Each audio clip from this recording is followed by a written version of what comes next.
Greetings friends and welcome to the Imperium's Most Wanted. I'm Lorcan and this is OnlyWar. In this video we're going to look at Lelith Hesperax, and in particular events yet to unfold in her relationship with Yvraine. We'll discuss her long association as one of the closest allies of Asdrubal Vect, the supreme overlord of Commorragh. We'll take in events of the Night of Revelations and her duel with Yvraine, and then her apparent shift of allegiance to the Ynnari cause. What does the coming of the emissary of Ynnari mean for the Drukhari, and the leeching of their souls by Slaanesh? Is Lelith truly a convert to the Eldari god of death, or is her presence amongst the Ynnari another of Vect's labyrinthine schemes to keep his iron grip on the denizens of Commorragh? The evidence presented comes primarily from the Gav Thorpe series Rise of the Ynnari, which he has recently confirmed is on hold, along with the supplements Gathering Storm, The Fracture of Bael'tan, and Psychic Awakening, Rise of the Phoenix. Before we start, I will mention the C.S. Goto novel, Warrior Coven. The version of Lelith portrayed in that novel, and the Drukhari in general, are so far removed from the current character that I couldn't even twist that narrative to fit with the rest of the lore. If you haven't read that novel, you're luckier than me. It is in the Eldari nature to distrust gods, their ancient society, once preeminent in the galaxy, torn asunder by the birth scream of a deity forged from their own wanton excesses. Such experience breeds caution, if not outright contempt. And of the gods that survived, they are but a pale shadow of their former powers. Cain, shattered into shards of angry metal and scattered through the craft worlds. Chegorach, the supreme trickster, the laughing god, cavorting through the webway, always just one step ahead of the predatory intent of the great enemy, plucking souls from her grasp as and when the fates allow. So it is no surprise that the emergence of one of their old pantheon, Ynnari, the god of death and the giver of life reborn, could be seen as folly, or even hubris.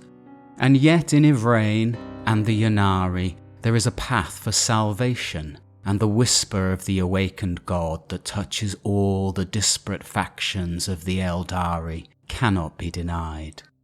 While Yvraine herself was not party to the events that led to a shard of the awakened god travelling across the galaxy to transform her from gladiatrix to prophetess, the events which have unfolded since have shaken the Eldari to their core.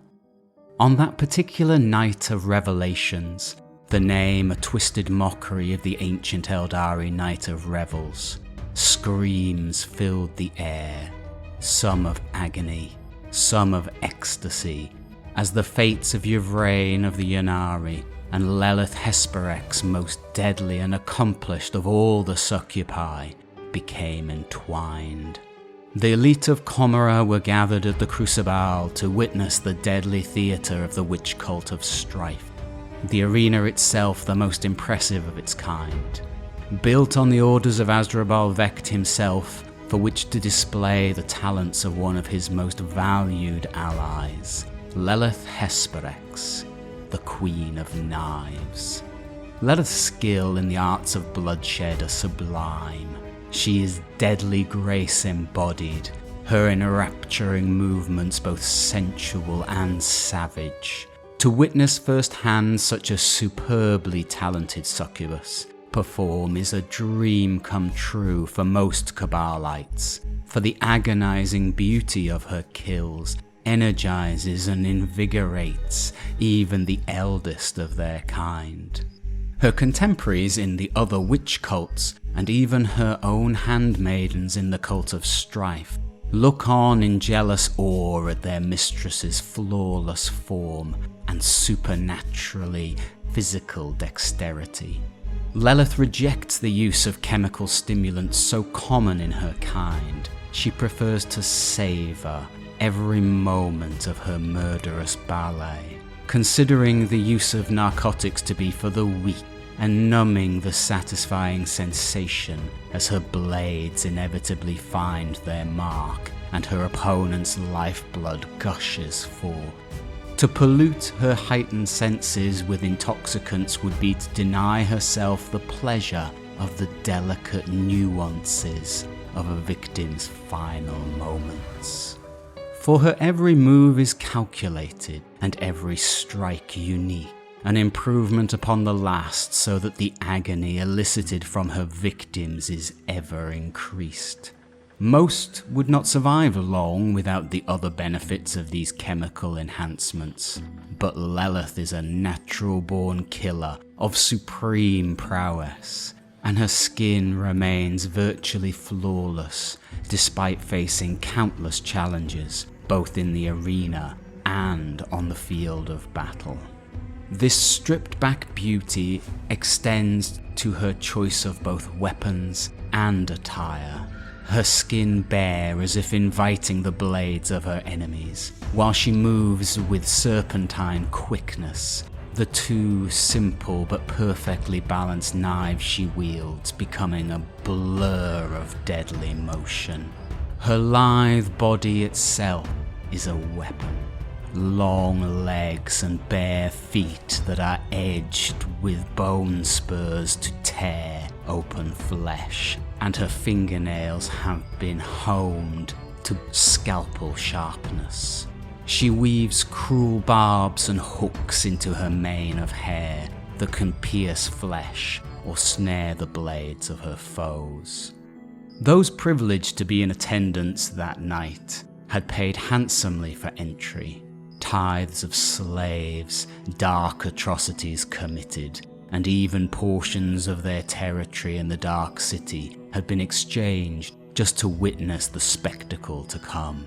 For not only were they there to be entertained, but also to gain sustenance, to abate and reverb the leeching of their souls to Slanesh, the chaotic deity they know as she who thirsts.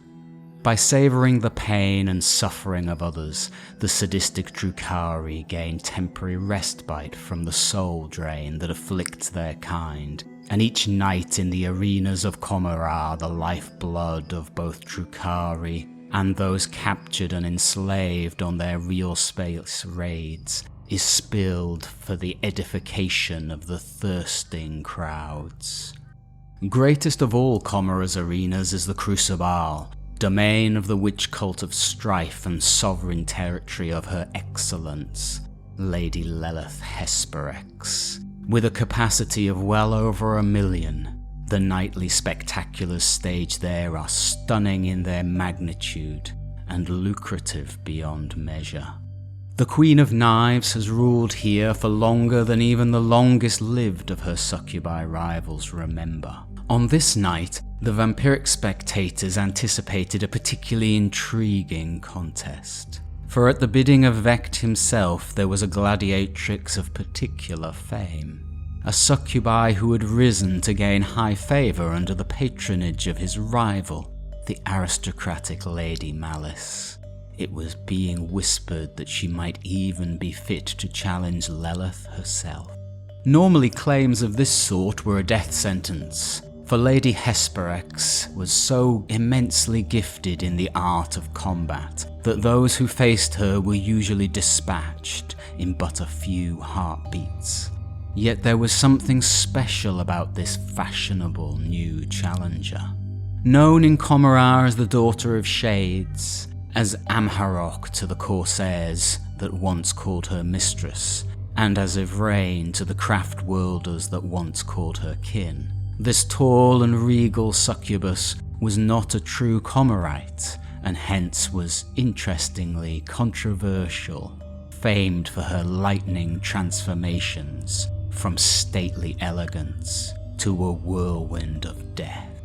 While Vecht could not openly move on Lady Malice, he had set into motion the chain of events that would lead to this deadly contest between proxies for the two, confident that with the death of Lady Malice's favoured champion, her standing in the Dark City would be diminished.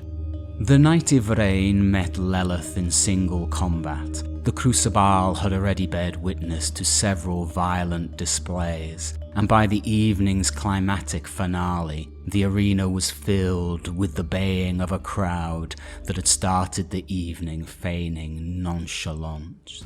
Alongside the witches of various covens, Tyrannid specimens from Hive Fleet's Kraken and Leviathan had been blended at great expense by the flesh-crafting homunculi and released into the arena. Led by a hulking hive tyrant, the alien beast surged to meet Yvraine and her blood-bride acolytes on sands already stained with the blood of the evening spectacle. Yvraine dispatched the hive tyrant with a dexterous grace that brought a great roar of approval from the baying spectators. The adoration of the crowd for her skills brought forth the ire of one who bathed not only in the suffering and death of her enemies, but also in the adulation of that crowd. Slashing, maiming and decapitating came Lady Hesperax, the doyenne of the arenas. She danced through the carnage towards Yvraine, dispatching any who approached. The crowd sat bolt upright in their seats, some craning forward, others standing with expressions of rapt glee on their faces. Yvraine was preoccupied with another Tyrannid horror, a lictor of near supernatural speed. Lelith pirouetted between the two combatants, cutting the front half of the lictor's distended face from its head, even as she thrust a blow towards her would-be rival's heart. Yvraine could only just parry the blade. Lelith finished the alien before she sashayed forward, a contemptuous smile on her lips as she idly flipped her dagger high. Yvraine waved her blood brides back, springing forward before Lelith could catch the blade. She headed right into a riposte and barely turned it aside. Back and forth the darting combatants weaved, their blades moving with a precision and economy of motion that was enrapturing for the Dark Eldar. Even the Harlequins in audience put aside their theatrical whims to marvel at the sight. Lelith, more skilled of the two, fought with a cold and efficient detachment. Yvraine was fired by a focused fury. Her anger gave her blows surety and strength. On went the fight, faster and faster, a blur of thrusts and parries, flips and feints. Now and then an artful slap or jab to a sensitive nerve cluster showed that Lelith was merely toying with her opponent. As this dawned on the watching audience, many felt disappointed that the close contest they had hoped to see was but a mirage of Lelith's creation. And then, Yvraine's knife slashed across Lelith's forearm. The crowd bayed their bloodlusty approval. This too, though, was duplicity. Lady Hesperax drawing the crowd in by an opening purposefully left, and allowed her adversary's blade to land. Lelith was in no hurry to end the duel, for it would not do to disappoint her patron, Asdrubal Vecht. The Supreme Overlord was watching from his pyramidal fortress floating high above, gracing the arena with a portion of his attention. Anticipating her opponent's next blow, Lelith spared a proprietary glance to the wider battle. In a flash, Yvraine reversed her thrust and landed a hard punch right into her adversary's stomach. Lelith took 2 involuntary steps back, genuinely surprised, and the superior smile on her beautiful face twisted to a snarl. Daggers clashed with blade fan and husk blade as the two exchanged a flurry of blows at increasing speed, the savage chime of metal on metal ringing out across the arena. Yvraine found herself wrong-footed, and Lelith stamped hard on her instep, the humiliation of the strike bringing a torrent of boiling rage to the surface. Her aim achieved, Lady Hesperax gave ground as Yvraine rained blows upon her, slowly drawing her adversary towards a pile of twitching Tyrannid corpses. Nimble as a feline, Lelith danced from corpse to gain high ground. Yvraine climbed the corpse pile after her, her anger burning away all caution and leading to the slightest of openings. Yvraine sprang forward, and her blade found its mark, perfectly placed to cause the slightest puncture to Yvraine's heart. Judging this to be a pleasing end to their dance of death, Lelith vaulted away in search of further prey. Yvraine stumbled, but did not fall, hiding the wound in her chest with her open blade fang. To show weakness would be to die. It was her blood that betrayed her. Though she fought on, a slick of gore soon painted her abdomen and thighs. The sight of the blood and the occasional falter in her guard drew a mob of opportunistic hellions from above. The gladiatrix drove them off, in a chorus of shrieked curses, sending 3 to an agonizing death in as many seconds. But the youthful predators were not the only enemies drawn by Yvraine's spilt lifeblood. Stalking towards her came a stick-thin, elegant warrior, long stiletto needles in her hand. Her cadaverous body was bound up in a complex net of black silk, the icon of the long-dead crone goddess Morai Heg emblazoned on her forehead. The ceremonial guard of the raiment of an ancient priestess from before the fall. The needles of the crone priestess darted out as if she were being assailed by the rapiers of 2 master swordsmen at once. Whole, Yvraine could have outclassed the priestess easily, but she was sorely wounded, her strength ebbing away with each second. One of the needles pierced her wrist, forcing her to drop her blade fang, and she delivered a vicious backhand to the priestess, but it was like striking marble, and her foe's next strike sliced through Yvraine's other wrist entirely, sending her severed hand, still clutching the husk blade, tumbling into the sands. In desperation, Yvraine lunged and bit deep into the priestess's face. She wrapped her arms around the swordswoman's neck in a chokehold, and summoning the last of her strength, squeezed. Anger and fear gave her one last ounce of strength. The priestess shook and spasmed, but could not break free, her struggles ebbing as her breath abandoned her. But Yvraine was on the cusp too, darkness coming to shroud her eyes. Locked in a mutual death grip, the 2 combatants shuddered, sighed, and passed the threshold of mortality. Then, as bright as a captive sun, a tiny star burst upwards from the sands of the arena and consumed them both.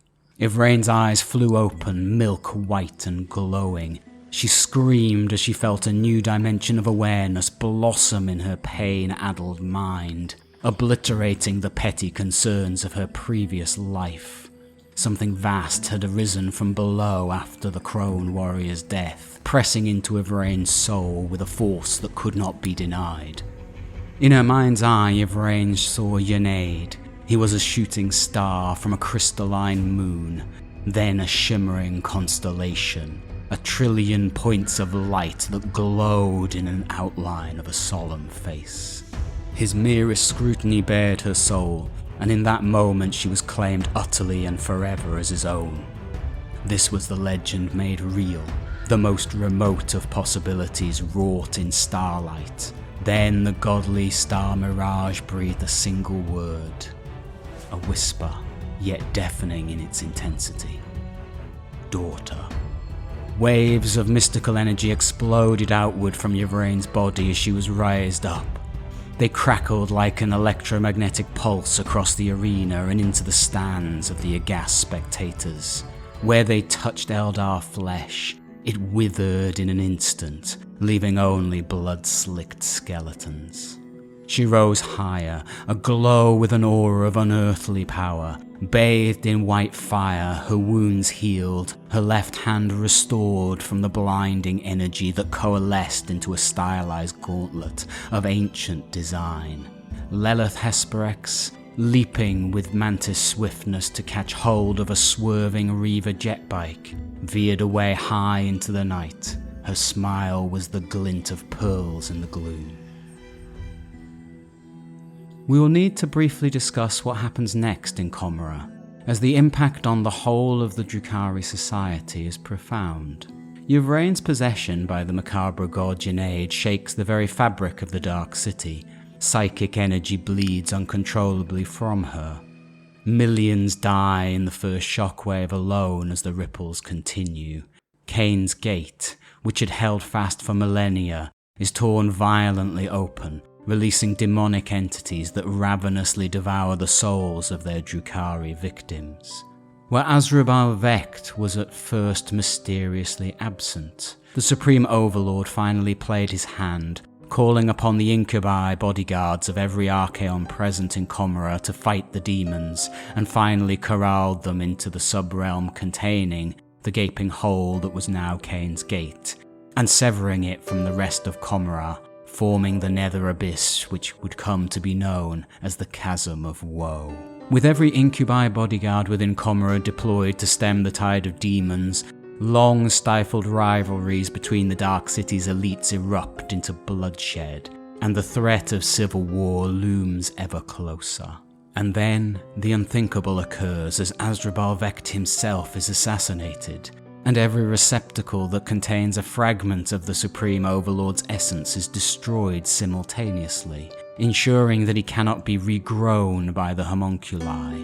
An easy truce settles, and the Harlequins of the Veiled Path prepare for a wake for Vecht, to be held in the Nexus. Many suspect the hand of Lady Malice, for she and her cabal of the Poisoned Tongue have withdrawn from Commorragh into the fractured spars of the Webway. Nonetheless, the Great Wake is attended in great numbers, and at the crescendo of the proceedings, airborne hallucinogens are released, and the Harlequins and other elements loyal to Vecht butcher the attending Archaons without mercy. Asdrubal Vecht rises from the centre of the arena reborn, and having culled the upper echelons of Commorragh from elements that were less than loyal, his position is rendered nigh unassailable, and he declares himself a living dark muse. While these events could cause Vecht to delay his reaction to Yvraine, he has also opted not to move against her directly, for to do so would be to acknowledge her as a threat. This could explain why he sent other agents against the Ynnari, but not Lelith. On learning of her lending her strength to the growing forces of Ynnari, you might think a betrayal of this sort would cause instant retribution from the Overlord of the Dark City, but instead his response was typical, claiming that all was within his control.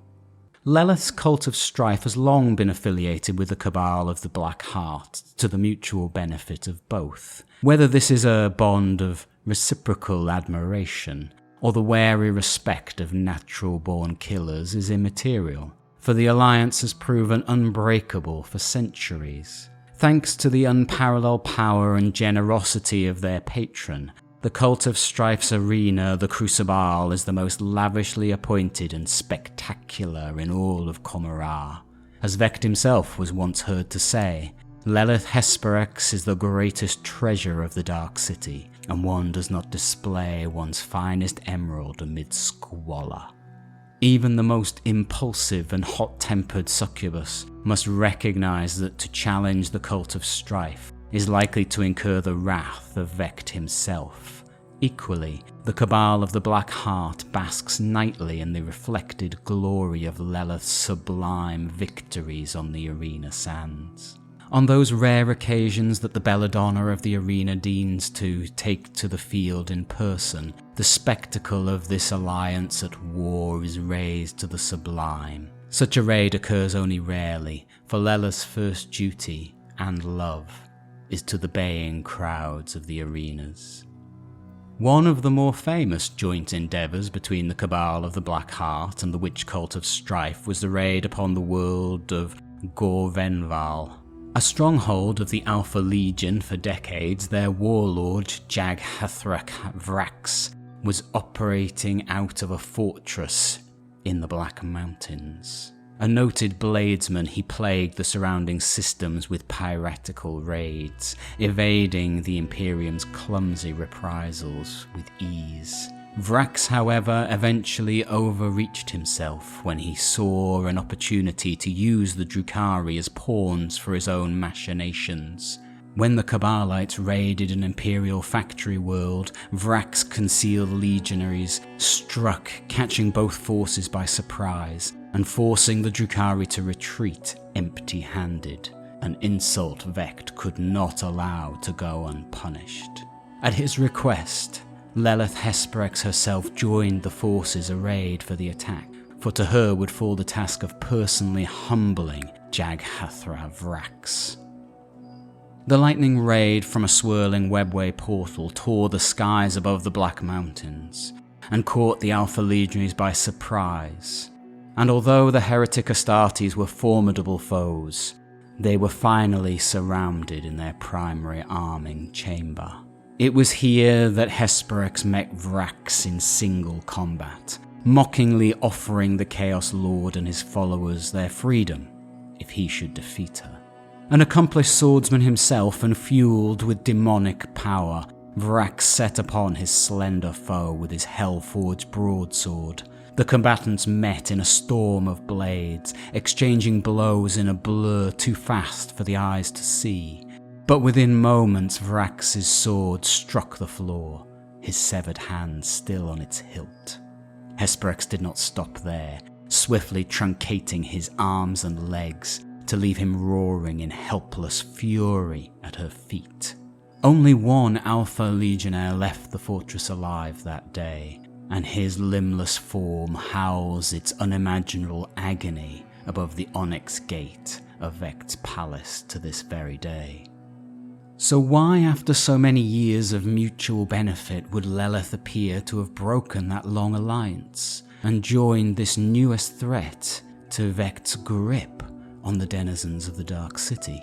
For after battling and defeating Yvraine at the Crucible, Lelith has gone on to join forces with the Reborn Leader, committing much of the strength of the Cult of Strife to the war against Slaanesh. Guided by the Harlequins of the Midnight Sorrow, following the laughter of Cheggorath, Yvraine's cause has been fraught with setbacks along its winding path. It is believed that Cheggorath yearns for a brother in arms, to end his solitude since his fellow gods were long ago devoured by She Who Thirsts. And although the awakened Ynnari was sombre and sinister in comparison to Cheggorath's riotous demeanour, any force in the galaxy that could deny Slaanesh was worth fighting for. To rebuild a trinity of elder deities, with Cain as the fell-handed destroyer, Ynnari of the giver of life after death, and the laughing god to balance the two, was truly a worthy goal. Indeed, some amongst the Ynnari had already begun to talk of the gods as a small pantheon, and even pay homage to them, becoming an echo of the ancient Eldari in microcosm. One of the spirit seers amongst their number, upon seeing this, asked if the female equivalent trinity was about to set. Ileana Arinal as the maiden, Yvraine as the mother, and Lady Hesperax as the crone. A first mention of her joining their cause. With the Harlequin's divine patron guiding them out of the webway, the Ynnari made good speed for the ice-locked moon of Clasius. It was here they were greeted by a faction of the Cult of Strife. Lelith has agents of her own, and in hearing of Yvraine's intended destination from her Harlequin contacts, she had sent a force of her skilled arena fighters to take up arms alongside the Ynnari. If these witches reported back that the Ynnari truly were able to allay the soul curse that afflicted the Drukhari, then Lelith herself would seek them out and fight for Yvraine's cause. Although she suspected that Lelith's motivations were far from altruistic, and that the belladonna of the arenas would make any sacrifice for an immortality of adoration without having to pay a cost in souls. Still, with her forces badly depleted from numerous engagements, Yvraine welcomed her kin from the Dark City with open arms. When Yvraine began to gather her champions, warriors considered preeminent amongst the subcultures of the Eldari race, Lelith answered the call, siding with the Ynnari in exchange for a promise of eternal influence and adoration. With the vector of her immortality at risk of permanent death, the succubus could be convinced to fight alongside the Daughter of Shades. out of enlightened self-interest. Her witches must have reported favour for Lelith herself joined the muster on the exodite world of Ithglas, and was one of the 4 champions that fought alongside Yvraine against the demon Shalaxi Hellbane, leading the charge with jaw-dropping speed, teeth bared in a cruel smile, and at the climax of the titanic contest delivering the coup de grace by plunging her knives into the demon's eye sockets. And while the creature turned out only to be a projection of the demon's essence, and but a fraction of its true strength, the Ynnari had bought themselves at least some respite from its hunt. But is this really enough to make Lelith take this hazardous path? Would she really risk it all to join Yvraine? To know the answer, we need to look at the culture around the witch cults themselves, because for all her power and adoration, Lelith is still bound to it, and a slave to the soul thirst which their deadly displays are linked. The succubi are intensely vain, and not without good reason. With each appearance they make in the arenas of Commorragh, they draw enormous crowds who come to see their elegant butchery. Yet the crowds demand not only a bloody spectacle, but one that is pleasing to their perverse aesthetic. Witches with one too many battle scars often find themselves up against insurmountable odds as the crowds clamour for them to perish first, purely for the crime of being imperfect. Succubi of the witch cults aggressively guard their beauty and as a result are ravishing in physical appearance. Porcelain flesh clasped within bladed corsets and high-necked bodysuits of silk. Their every movement is entrancing, their sinuous grace almost hypnotic as they flow through the battle towards their prey. A succubus will do almost anything to preserve her stunning aspect, including putting dozens of lesser warriors to a gruesome death moments before she enters the arena, feeding on their last gasps of anguish in order to better present a youthful sheen. In joining Yvraine, the Drukhari are eventually freed from the soul thirst that afflicts them, and for one as long-lived as Lelith, that leeching is most severe, requiring her to feed on countless souls every night, in ever more sadistic atrocities, just to preserve her beauty. The blood brides that fled the events of the Nights of Revelations with Yvraine still suffered from the effects of the soul drain, with several beginning to age and complaining of the hunger gnawing inside. Without the sustenance of suffering, the Dark Eldar would slowly shrink into themselves until they became parched, ravening ghouls, desperate to feast on negative emotion. Even the most beautiful witch would be reduced to a torrid hag over the course of a few empty nights. However, from the accounts of those Ynnari drawn from the Drukhari, state that the whisper and the presence of Yvraine not only awakens some of their locked psychic potential, but also stops the thirst. This was highlighted during the descent to the maiden world of Agramithia, which was also a Necron tomb world, when the null field of the Necrons caused the Ynnari, including Yvraine, to be cut off from the influence of Ynnade. A Drukhari pilot exclaims, "Without the whisper, the soul thirst returns. I am emptying."